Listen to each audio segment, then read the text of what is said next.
کہ یہ جو کلوز ڈور کنسلٹیشن ہے ہم اس کی اہمیت کو سمجھ رہے ہیں اور ہم اس کی مخالفت نہیں کریں گے.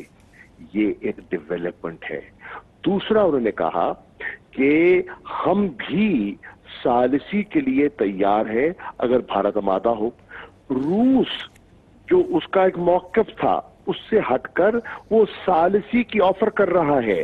تو اب روس کو دیکھنا ہے کہ ان کی ثالثی کی خواہش کی مخالفت بھارت کرتا ہے یا پاکستان کرتا ہے. پاکستان نے تو ٹرمپ صاحب سے بھی کہا کہ آپ بسم اللہ کیجئے ہم تیار ہیں.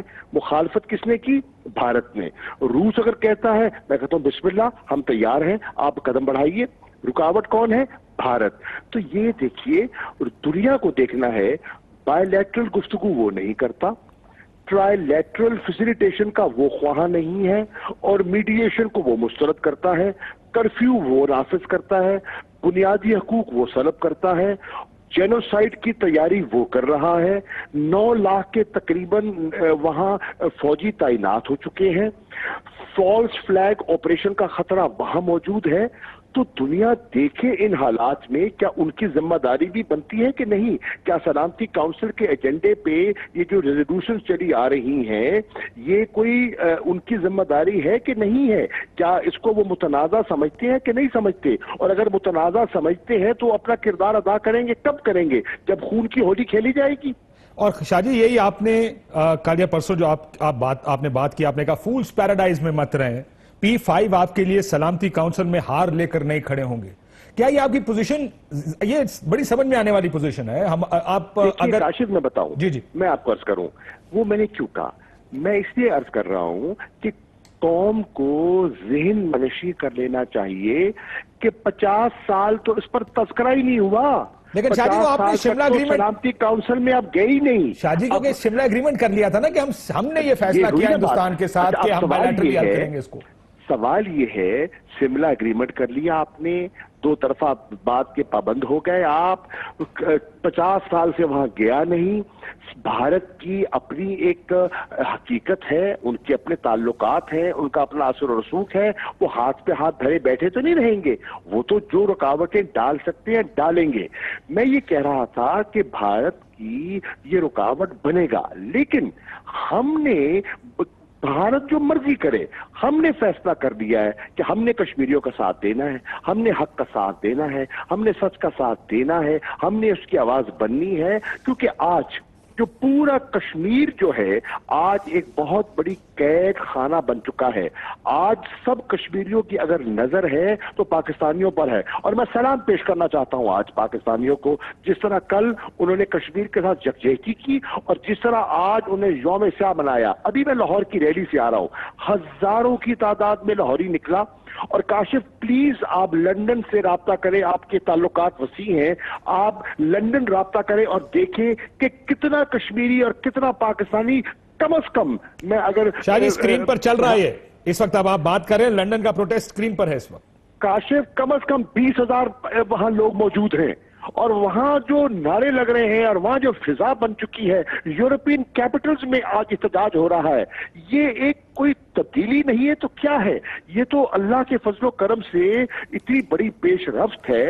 اور میری گزارش یہ ہے, میں نے صبح بھی کہا اور میں آپ کے پروگرام پہ بھی گزارش کرنا چاہوں گا, میں ہاتھ جوڑ کے کہتا ہوں پاکستان کی سیاسی قیادت سے, خدا را ہمارے 100 کمزوریاں 100 کوتاہیاں ہو سکتی ہیں, ہمارے 100 اختلافات ہو سکتے ہیں, خدا را پاکستان کی سیاست کو, اس کشمیر کے مسئلے کو اس کی نظر نہ ہونے دینا.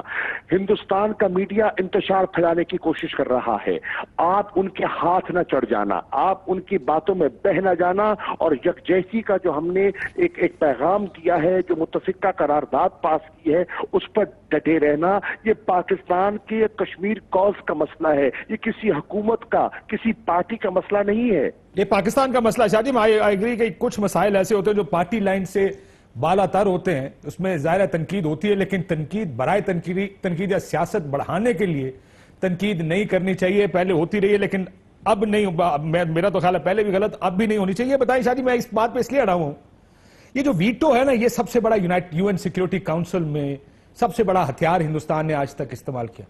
آر یو کانفیڈنٹ کہ جو 5 ممالک جن کے پاس ویٹو ہے وہ اس کو ویٹو نہیں کریں گے؟ دیکھیے کاشف، میں ابھی ان کے بحاف پہ بات کیا کر سکتا ہوں؟ میں کوشش کر سکتا ہوں، پاکستان کوشش کر سکتا ہے، اور ہم سفارتکاری ہم جو بروئے کار لا سکتے ہیں ہم کر رہے ہیں، اور پاکستان کے اندر بھی کر رہے ہیں، پاکستان کے باہر بھی کر رہے ہیں۔ دیکھیے ہم نے کیا کیا، 1 تاریخ کو اس واقعے سے پہلے خط لکھا، 5 تاریخ کو جب واقعہ ہوتا ہے یہ بھارت کا اقدامات اٹھاتا ہے تو 6 تاریخ کو میں دوسرا خط لکھتا ہوں، 13 تاریخ کو میں ہنگامی اجلاس کا مطالبہ کرتا ہوں، اور الحمدللہ وہ جناب کل 16 تاریخ کو انشاءاللہ وہ اجلاس بلایا گیا ہے۔ 48 گھنٹے کے اندر، میرے خط کے 48 گھنٹے کے اندر، یہ ایک بہت بڑی پیش رفت ہے، پلیز اس کو انڈرسٹینڈ کیجئے۔ اس کے بعد چین کے ساتھ ہمیں حمایت ملتی ہے، اس کے ساتھ دیگر لوگوں کے ساتھ ہمارے جو روابط ہو رہے ہیں، بات ہو رہی ہے۔ آج 50 سے زیادہ ممبران پارلیمنٹ، ہاؤس آف کامنز کے ممبرز نے یہ خط ارسال کیا ہے اقوام متحدہ کے سیکرٹری جنرل کو، یورپین یونین کے پارلیمنٹیرینز نے خط لکھا ہے۔ آج اس وقت آپ واشنگٹن پوسٹ دیکھ لیں، آپ گارڈین دیکھ لیں، نیو یارک ٹائمز دیکھ لیں، ان کے ایڈیٹوریلز دیکھ لیں، آج پوری دنیا میں CNN، BBC، الجزیرہ، ہر طرف کشمیر اور کشمیریوں کا ذکر ہو رہا ہے۔ تو یہ ایک اتنی، اس کو سینٹر سٹیج پہ آ چکا ہے، انٹرنیشنلائز ہو چکا ہے یہ مسئلہ جس کو انہوں نے دبا رکھا تھا۔ حق خود ارادیت کی تحریک کو انہوں نے دہشت گردی سے 9/11 کے بعد بڑی خوبصورتی سے اس کو رنگ دے دیا دہشت گردی کا۔ آج اللہ کے فضل و کرم سے لوگ کہہ رہے ہیں کہ نہیں، یہ انسانی مسئلہ ہے، یہ انسانی حقوق کی پامالی ہے۔ آپ دیکھیے تو صحیح جو لوگ خط لکھ رہے ہیں۔ بالکل شادی، جو ہم دکھاتے بھی رہے ہیں، جو اخبارات میں لکھا گیا پچھلے پروگرامز میں، جس قسم کی ہیڈ لائنز لگی ہیں باہر کے اخبارات میں، new York Times, post, Washington post میں، گارڈین میں، BBC، یہ واقعی بات درست ہے کہ مسئلے کو کم از کم ایک سیریسلی دنیا نے لینا شروع کر دیا ہے۔ اب سیکیورٹی کاؤنسل پر آخری سوال، یہ بتائیے آؤٹ کم کیا دیکھ رہے ہیں اس سے؟ از دیر این آؤٹ کم، اور یہ پھر بیٹھیں گے، گپ لگائیں گے اور فارغ کر دیں گے، اس طرح کا کام تو نہیں ہوگا؟ نہیں کاشف ایسا نہیں ہوگا۔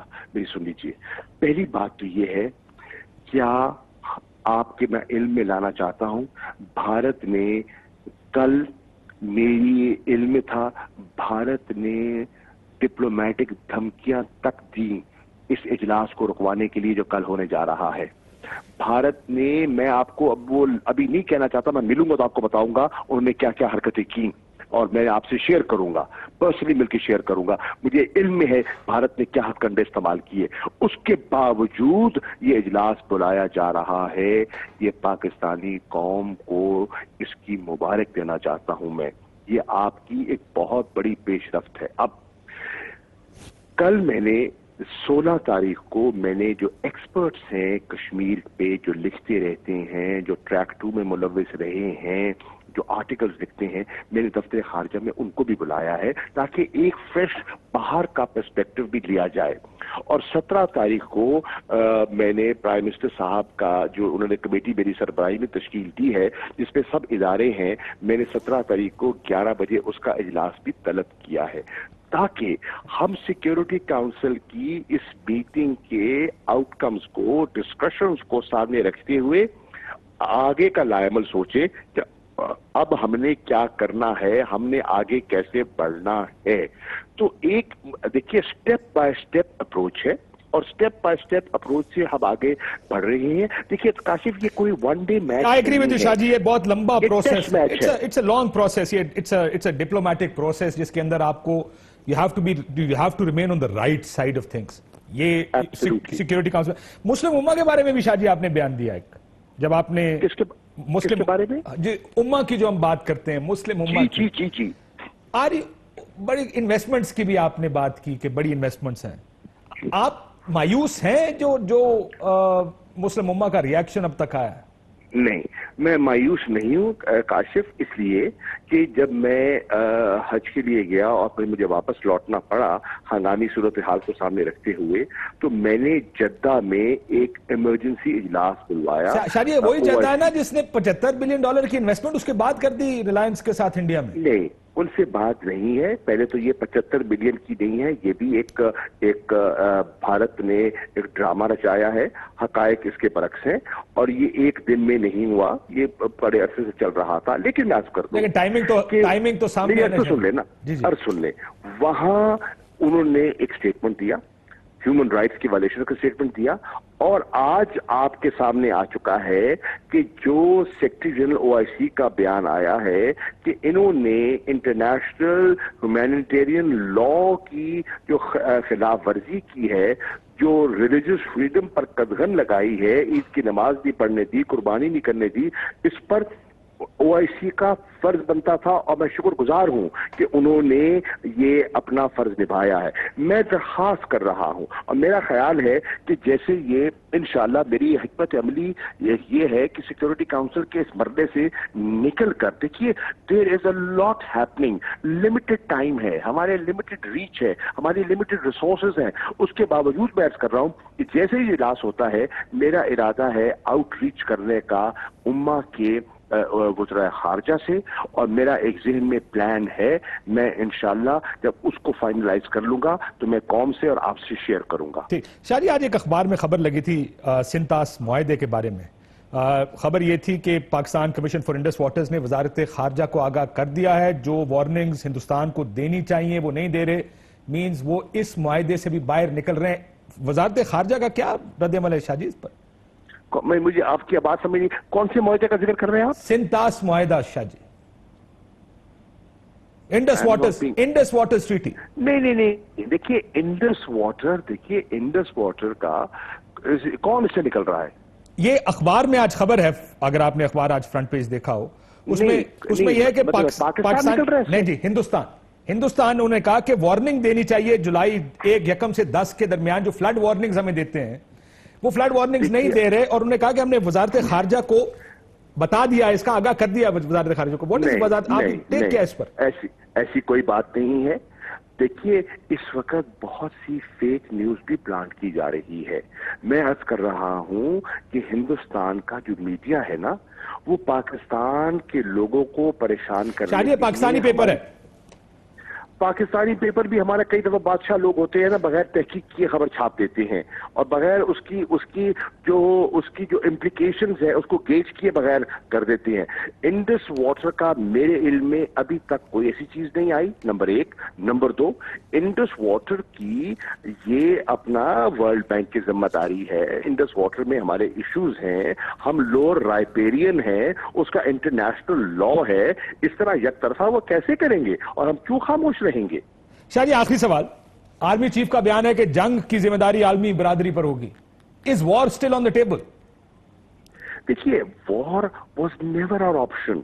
پاکستان کا یہ موقف رہا ہے, اور پاکستان کا یہ موقف ہے کہ 2 ایٹمی قوتیں اس حماقت کی طرف جا نہیں سکتی. یہ میوچل سوسائڈ ہے. لیکن اگر بھارت نے ہم پر چڑھائی کی تو دفاع کا تو حق رکھتے ہیں. جیسے 26 تاریخ کو انہوں نے جارحیت کی تو 27 تاریخ کو ہم نے منہ توڑ جواب دیا. اگر پھر انہوں نے کوئی حرکت کی تو ہم ہر ایونچوالٹی کے لیے انشاءاللہ ہمیں تیار پائیں گے. بہت شکریہ شاہ محمود قریشی صاحب, وزیر خارجہ پاکستان. ہمارے ساتھ کشمیر امور کے وزیر بھی حصولت, اور آپ کا کردار اس سارے میں, یہ جنگ آپشن نہیں ہے, کیونکہ پاکستان میں یہ بڑی بحث چل رہی ہے کہ ہم نے 70-75 سال اس ایشو کو اس طرح اتنا ملک کی نسوں میں رچ بس گیا ہے. کشمیر ایشو, اس پہ ہمیشہ یہ ہوا کہ نہیں مر جائیں گے, اس کو نہیں کرنے دیں گے. کیا کرے گا اب, ہو کیا رہا ہے, کیا کرنے جا رہے ہیں؟ بسم اللہ الرحمن یہ الرحیم. ڈپلومیٹک کے علاوہ کچھ نہیں ابھی ہمارے پاس. دیکھیں جی باقی تو آپ کو وزیر خارجہ صاحب نے سارا بتا دیا خارجہ پالیسی کے حوالے سے. میں سمجھتا ہوں کہ جنگ جو ہے وہ سب سے آسان آپشن ہوتا ہے. کسی بھی لڑائی کرنا تو بہت ہی آسان ہے, لیکن آپ لوگوں کا میرا خیال آؤٹ لک تھوڑا ڈیفرنٹ ہے اس چیز کے اوپر کہ لڑائی آسان ہے. اس کیس میں it's a thought out decision, I agree with you. جنگ کے جو مسائل جنگ کے بعد پیدا ہوتے ہیں ان کو دیکھنا پڑتا ہے. جنگ مسئلوں کا حل نہیں ہے. آپ دیکھ رہے ہیں رشیا نے جنگ کی, ٹوٹ گیا. اس کے بعد وہی افغانستان جس کو سمجھا جاتا تھا کہ وہ جیت گیا ہے وہ جنگ, وہی افغانستان آج تک جنگ میں ہے, حالت جنگ میں ہے. امریکہ جو ہے سپر پاور, آج افغانستان میں جنگ کرنے کے بعد کہہ رہا ہے کہ جی بات چیت سے مسئلہ حل ہو جائے. ہم ہر حد تک جائیں گے, لیکن ہم یہ سمجھتے ہیں کہ اس وقت انڈیا نے خود ہی یہ کر کے کشمیر کے مسئلے کو کافی عرصے بعد دوبارہ انٹرنیشنلائز کر دیا ہے. لائم لائٹ میں لیا ہے, everybody is writing about this, ہر کوئی لکھ رہا ہے. اس سے پہلے یہ تھا کہ صرف پاکستان اور انڈیا کا مسئلہ بن چکا تھا. ہم بلیک ڈے بنا لیتے تھے, سالیڈیرٹی ڈے بنا لیتے تھے, یوم یکجہتی ہے کشمیر, انڈیا وائلیشن کر رہا تھا کنٹینیوس, وہاں پر 5 فروری کو چھٹی دے دیتے تھے. ہاں, انڈیا وہاں پہ وائلیشن کر رہا تھا اور ایل او سی پہ بھی وائلیشن کر رہا تھا.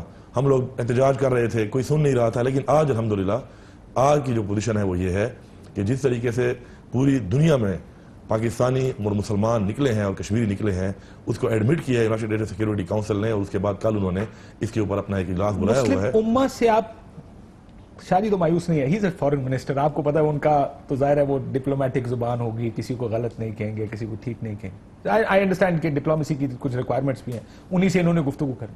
آپ مایوس نہیں ہے کہ مسلم امت کا جو رد عمل نہیں آیا تو چھوڑے نہیں آیا؟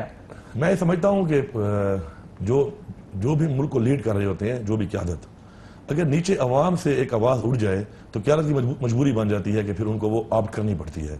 میں سمجھتا ہوں کہ اب جو ہم اس کام پہ لگے ہوئے ہیں اور جس طرح ہم نیچے مسلمانوں کو جگا رہے ہیں اور اٹھا رہے ہیں, اگر ہم کامیاب ہو گئے تو قیادت اگر نہیں بھی چاہتی بغیر کاز آف دیئر ریزنز کہ ان کے کوئی اکنامک ایشوز ہیں ان کے ساتھ اور آگے کوئی ان کے معاہدے ہوئے ہیں, لیکن اگر یہ آواز ان ممالک میں اڑ گئی مسلمانوں کی طرف سے تو ان کی قیادت مجبور ہو جائے گی کہ وہ مسلمانوں کا کشمیر میں سپورٹ کرے. اور مجھے پورا یقین ہے انشاءاللہ, وہ تو کہہ رہے ہیں کہ جس طرح پر امید ہے انشاءاللہ, میں اس پہ پر امید ہوں کہ مسلمان کے اندر کا مسلمان چاہے جتنا بھی سویا ہو, لیکن ایک حد کے بعد جب مسلمان سے بہت ظلم شروع ہو جائے تو جاگ ہی جاتا ہے. مسلمان کے جب $75 ارب کی انویسٹمنٹ چلی جائے نا کسی ملک میں, مجھے پتہ نہیں اس کی مسلمانیت یا اسلام کس وقت جاگے گا, لیکن اس کا جو ایمان کی کمزوری ہے, وہ جو ڈالر ہے نا وہ جاگا رہتا ہے اس کا. یہ جو آپ بات کر رہے ہیں, آپ نے یو اے ای کو سنا نا, یو اے ای کا بیان آپ نے دیکھا ہوگا, بالکل انہوں نے کہا جناب بہت اچھا ہوا جو کشمیر میں ہندوستان نے کیا. حالانکہ ہمارے ان سے ایکسپو کی وجہ سے تھوڑے اختلافات ہیں, لیکن دیکھیں I was surprised to see this. ایک بات جو آپ کر رہے ہیں نا, یہ آپ نے خود ہی بیان کر دی ہے کہ ایمان کی کمزوری کی نشانی یہی ہے کہ آپ اپنے مذہب کو, اپنے دین کو نیچے رکھ کے اپنے پیسے کو دیکھتے ہیں. لیکن انشاءاللہ یہ چیز ہم کاؤنٹر کر لیں گے. اگر لنکیجز فائنینشل ہیں, اگر اس کا تعلق پیسے سے ہے, پھر آپ ہندوستان سے کمپیٹ کیسے کریں گے؟ میں نے کل بھی اپنے اس میں ایک بات کی ہے کہ مسلمانوں نے ہمیشہ جو ہے وہ جب بھی, آج سے نہیں ہماری تاریخ ہے, ہم نے کبھی مقدار سے جنگ نہیں لڑی اور نہ ہی اسلحے کے زور پہ لڑی ہے, جذبے سے لڑے ہیں ہمیشہ مسلمان. اسلام جو پھیلا ہے, اتنی بڑی بڑی سپر پاور کو اس ٹائم میں ہرایا ہے, اور اسلام نے اتنی بڑی جو ایک جیت اسلام کی ہوئی ہے, اس کی وجہ صرف اور صرف ایمان کا جذبہ تھا. انشاءاللہ وہ قائم ہے. اور باقی یہ جو آپ سمجھتے ہیں کہ انڈیا جو ہے وہ بہت بڑی سپر پاور ہے, میں تو انٹرنیشنل, میں تو ڈپلومیسی کی بات کر رہا ہوں. بالکل, کہ جو اس کا سائز ہے, اس کی اکانومی کا سائز ہے, مائنڈ سیٹ بنا ہوا ہے. تو میں یہ سمجھتا ہوں کہ اتنا بھی سپر پاور انڈیا نہیں ہے. انڈیا کے پاس جو انڈیا کی یہ فوج ہے, یہ اتنی فوج کے بعد نہتے کشمیریوں کو 7 لاکھ پہلے تھے, 9 لاکھ ہو گئے ہیں. ایک دن انہوں نے صرف جمعے کے دن تھوڑی دیر کرفیو کو چھوڑا ہے. کیا حال ہوا ہے ان کا, خوف کے مارے وہ لوگوں کو گھروں سے نکلنے ہی نہیں دے رہے. میں تو یہ سوچ رہا ہوں کتنے دن کرفیو لگا کے رکھیں گے, کب تک یہ کام کریں گے. میں آپ کو ایک چیز سنانا چاہتا ہوں. ایک آبزرور مشن آنا چاہتا تھا امریکہ سے ہندوستان کے لیے. ان کا ایک انٹرویو ہے ایک امریکی ٹی وی کے ساتھ. ان کو 3 دفعہ ویزا نہیں ہندوستان نے. سنیے گا کہ وہ اپنے فرسٹریشنز کا اظہار اور کیا مذہب کے اقلیتی مذاہب کے ساتھ کیا ہو رہا ہے ہندوستان میں اور اس کے خدشات کیا ہیں. یہ ایک آفیشل گورنمنٹ کی طرف سے کمیٹی ہے ہیومن رائٹس پر, کیا کہتے ہیں ذرا سنیے. The U.S. State Department has recently expressed disappointment at the Indian government's refusal to allow a delegation on religious freedom to visit the country this week. 3 delegates from the U.S. Commission on International and Religious Freedom were scheduled to visit India, but they were not granted visas. One of those delegates is Father Thomas Reese, and he joins us now from our Washington, D.C. bureau. Father, thanks for joining us today. Good to be with you, Heather. What was the purpose of your delegation's scheduled trip to India? Well, the reason we like to visit countries is so that we can get the actual facts and circumstances of the situation of religious freedom in a country by visiting it, by talking to religious leaders, talking to people on the ground, and also talking to government leaders to get their side of the story. Our responsibility is to advise the President and the State Department on the situation around the world in terms of religious freedom. میں معافی چاہتا ہوں, آپ کو break کے بعد اس کے آگے بھی سناتے ہیں کہ اس میں کیا بات, اس میں انہوں نے یہ وہ گروپ ہے جس نے امریکی صدر کو اور اسٹیٹ ڈپارٹمنٹ کو ایڈوائز کرنا ہوتا ہے. بریک کے بعد آپ کو باقی کا بھی سنائیں گے. بریک لیتے ہیں ناظرین, بریک کے بعد واپس آتے ہیں. ویلکم بیک ناظرین. بریک سے پہلے آپ کو سنا رہے تھے جو گروپ جو ریلیجس فریڈم یعنی مذاہب کی جو آزادی کی رپورٹ صدر امریکہ کو اور اسٹیٹ ڈپارٹمنٹ کو دیتا ہے, وہ انٹرویو سنا رہے تھے, وہ بیچ میں پورا نہیں سن سکے. اس کے آگے کا حصہ سن لیں جہاں پہ وہ یہ کہہ رہے کہ ہندوستان نے ان کو ویزا نہیں دیا, 3 دفعہ ویزا ریجیکٹ کیا. یہ گروپ جانا چاہتا تھا کہ مذاہب کی آزادی کی سچویشن اس وقت کشمیر میں کیا, ذرا سن لیجیے. Religious freedom. And India is one of the places that we wanted to get a first-hand view and understanding of the situation so we could be very fair and accurate in our report. Father, did the Indian government give any reason for not granting the visa to you? No, not really. This is actually the 3rd time that they have turned us down, not given us visas. Which is kind of sad. I mean, India is a dynamic democracy. It claims to be a non-sectarian state. It has pledged itself to international agreements on religious freedom. So what is it hiding? Why isn't it willing to have us come and look at the situation? And what is the situation that you wanted to look at? What are the concerns about religious freedom in India? Well, one of the biggest concerns is there's a lot of inter-religious conflict and violence going on. There have been situations where thousands of people have been killed in conflicts between Muslims and Hindus. We've seen situations where churches have been burned and attacked by mobs. And sometimes the police are there and they're just standing by doing nothing or, participating. This is not the way governments should act, not governments that are committed by their constitution and international agreements to protecting religious freedom. And what have you seen with Christian churches as targets in particular? Is the violence there increasing? What's going on with that?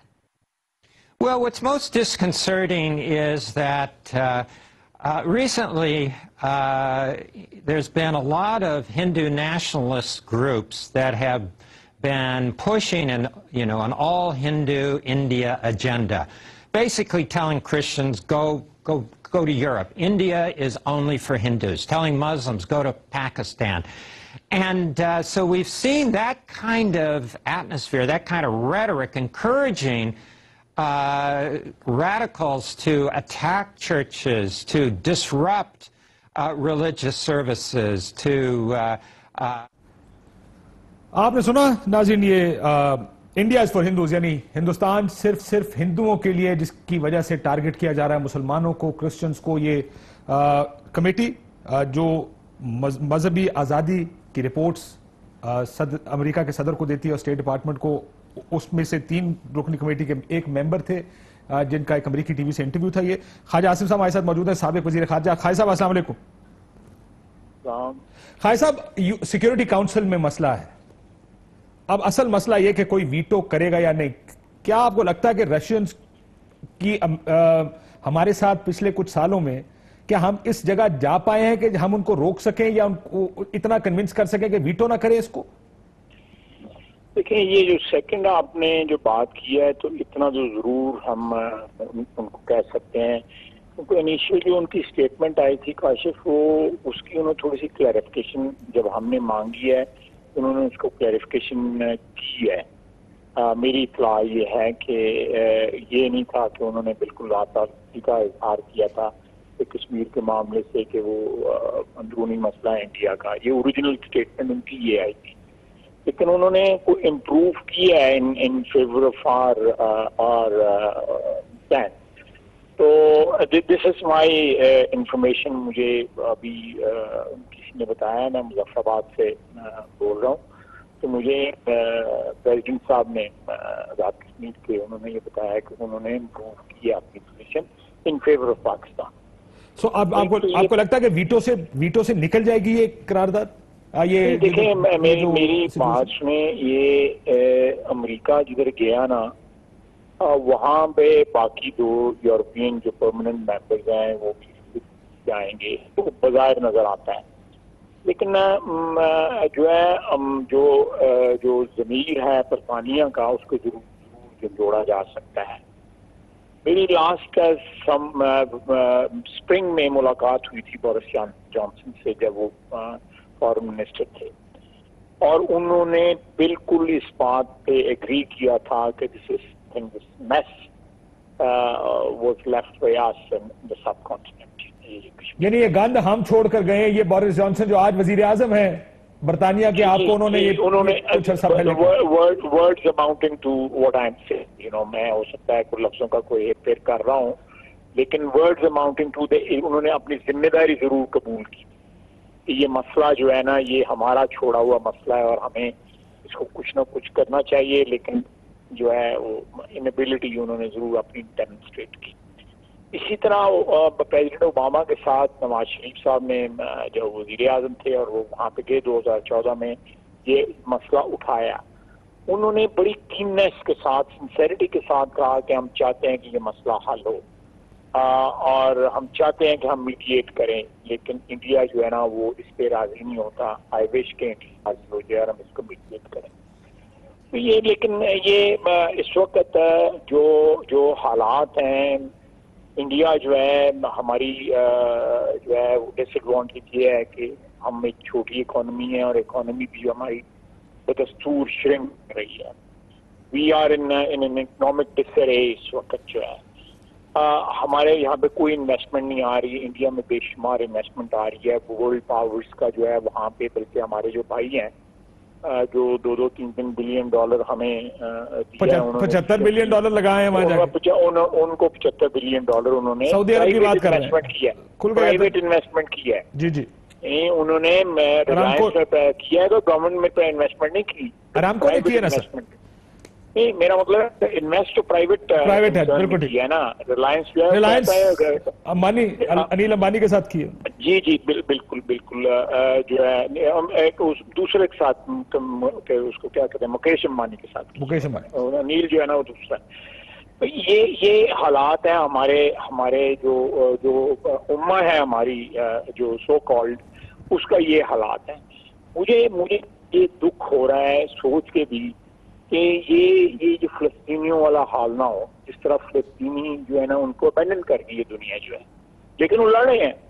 خالصہ پھر آپ کی بات یہ ہے کہ اب معاملہ فیصلہ طاقت, سائز اور اکانومیز کی بنیاد پر ہوگا, ٹھیک اور غلط کی بنیاد پر نہیں ہوگا دنیا میں فیصلہ. نہیں بالکل, یہ دنیا میں یہی رواج ہے. لیکن ایک بات میں ضرور کہوں گا کہ ہمیں اپنی سیریسنس جو ہے وہ ڈیمونسٹریٹ کرنی چاہیے. اس حد تک سٹیکس ہائی کرنے چاہیے کہ دنیا کو یہ خطرہ پیدا ہو کہ یہاں پہ پرولیفریشن ہو سکتی ہے جنگی ماحول کی, اور یہ ایک ایسا علاقہ ہے جن کے پاس نیوکلیئر ویپنز بھی ہیں, اور یہ ساری دنیا کے لیے یہاں کی ٹینشن جو ہے خطرہ بن سکتی ہے.